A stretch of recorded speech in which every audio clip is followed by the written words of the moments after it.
Sa iba pang balita, arestado ang isang lalaki matapos pagtangkaan ang isang dalagita sa San Jose del Monte. Para sa detalye, balitaan mo kami, Cheska Aguiluz.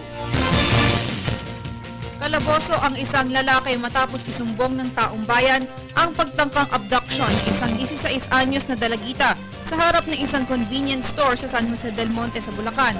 Kuha sa CCTV camera ang mga aktwal na galaw ng driver kung kaya't makikita na may intensyon siyang ipahamak ang babae.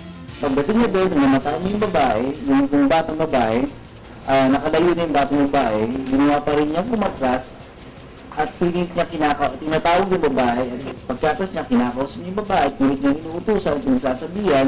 Positibo sa drunk driving si Fernando Pescador nang tangkain niyang ipilit ang dalaga na pumasakyang Isuzu D-Max na may plate number PIX 783. Batay sa video na nakunan sa CCTV camera, pagewang-gewang ang kotseng minamaneho ni Pescador.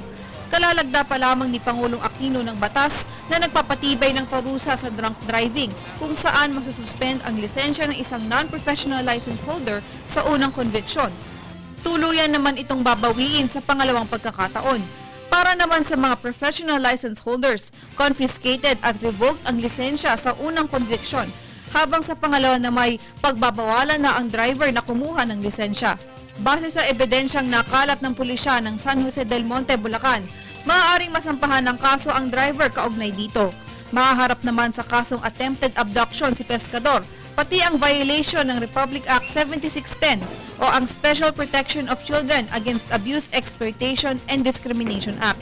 Sa ngayon ay nasa kustodiya ng social workers ang biktima at hinihingi pa ang kabuang statement upang maisampa ang kasong abduction kay Pescador. Mula sa San Jose del Monte, Bulacan at para sa Telebisyon ng Bayan, Cheska Aguiluz.